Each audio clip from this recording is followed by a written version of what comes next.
খোয়াইতে পরপুরুষের হাত ধরে পালিয়ে গেল স্ত্রী। 3 বছরের সন্তানকে নিয়ে অসহায় স্বামী দ্বারস্থ হল সাংবাদিকদের। ঘটনার বিবরণী প্রকাশ। রথযাত্রার দিন বাপের বাড়িতে বেড়াতে গিয়ে সেখান থেকে পরপুরুষের হাতে ধরে পালিয়ে যায় স্ত্রী রেশমি দাস। সাথে 3 বছরের 7 মাসের শিশু কন্যাকেও নিয়ে যায়। পাশাপাশি নিয়ে যায় 1,20,000 টাকার মতো স্বর্ণালংকার এবং নগদ 45,000 টাকা। কল্যাণপুর থানায় বিষয়টি নিয়ে নিখোঁজ ডায়েরি করা হয়। পুলিশ তাদের উদ্ধার করে রেশমি দাসের মায়ের হাতে তুলে দেয়, কিন্তু পরবর্তীতে নাকি আবারও সে পালিয়ে যায়। গোটা বিষয়টি বিকেল 4টা নাগাদ তবলাবাড়ি নিজ বাড়িতে সাংবাদিকদের জানায় অসহায় স্বামী প্রশান্ত দাস। ধরুন 27 তারিখ আমার শ্বশুর বাড়িতে গেছিলো আর কি, মন্ত্রিত আসলো শ্বশুর বাড়ি। কে গেছিল? আমার স্ত্রী। নাম কি? নাম রেশমি দাস। বাচ্চা নিয়ে গেছে।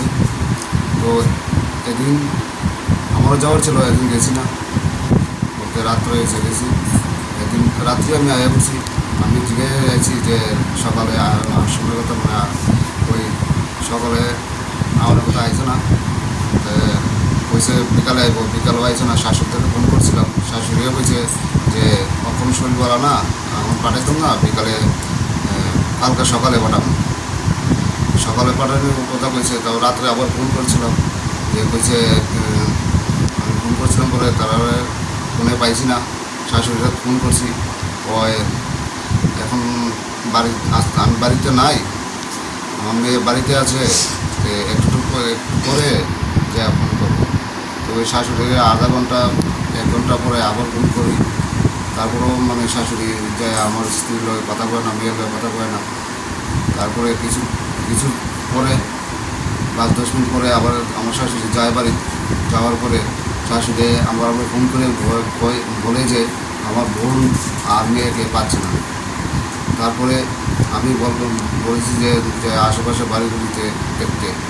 আমাদের 5 মিনিটও হয়নি, সে সব খোঁজ করে এসেছে, কিন্তু মেয়েটা কোথাও পাইনি, আমার মেয়েটা কোথাও পাইনি। পরবর্তীকালে আমি শাশুড়িকে নিয়ে মিসিং ডায়েরি করাই। কোথায় মিসিং ডায়েরি করিয়েছেন? কল্যাণপুর থানাতে। কত তারিখ এটা? এটা 29 তারিখ। তারপরে মিসিং ডায়েরি করে এদিনই তার মার যেহেতু তার মার আছে, তার মার ফোন করবে, বলেছি যে তোমাকে ফোন করলে তোমাকে ফোন করে আমাকে একটু বলবে বা নাম্বারটা থানাতে দেবো। থানাতে দেওয়ার পরে নাম্বারটা ফোন করেছে, ওদের থানাতে দিয়েছে, কিন্তু সুইচ অফ পাইনি। তারপরে স্যার পরবর্তীকালে আমি যে কোনোভাবে আমি মানে কথা বলার চেষ্টা করেছি আমার স্ত্রীর সঙ্গে। আমি বলিনি, আমার ভাইয়ে বলেছে, খোঁজ নিয়েছে যে এখন তাদের কী চায়। মানে পুলিশ ওনাকে পেয়েছিল না? পুলিশ পেয়েছিল, তো মার হাতে তুলে দিয়েছিল। মার হাতে তুলে দিয়েছে। আপনি বিয়ে করেছেন যে কতদিন হয়েছে? আমি বিয়ে করেছিলাম প্রায় 5 বছর হয়েছে।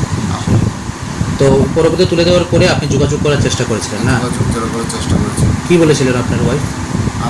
আমার ওয়াইফ বলেছে যে এদিন তো বলেনি, আমার লোকে দেখা হয়নি বা কথাও হয়নি। এর আগের দিন আমি আমার বাইকে দিয়ে কথা বলেছিলাম যে আমার স্ত্রী কী চায়। বলেছে যে আমার স্ত্রী যার সঙ্গে মানে ছেলেটার সঙ্গে চলে গেছে, ওই ছেলেটার সঙ্গেই সংসার করবে, আমার সঙ্গে সংসার করবে না, আমার বাড়িতে আসবে না। তো আপনি তো সন্তান আছে না? সন্তান আছে। কত বছর সন্তানের? সন্তানের 3 বছর 7 মাস। আপনার শ্বশুরবাড়ি কোথায়? শ্বশুরবাড়ি পূর্ব কল্যাণপুর কোথাবাড়িতে। আপনার কোনো এই বিষয়ে কি কোনো সন্দেহ আছে?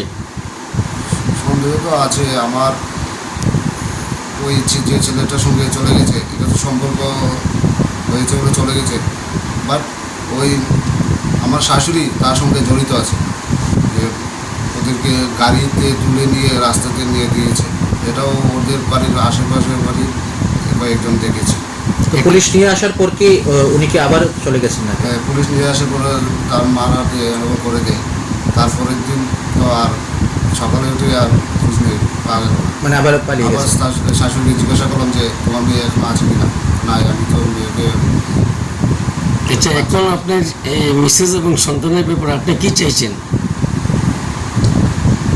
আমি চাইছি যে যেহেতু আমার সঙ্গে সংসার করবে না, ওই ছেলের সঙ্গে সংসার করবে, মেয়েটাকে রাখুক, তাতে আমার অসুবিধা নেই। অনেক পরবর্তীকালের জন্য আমাকে কোনো বিপদে না Siri TV, channel for news and entertainment.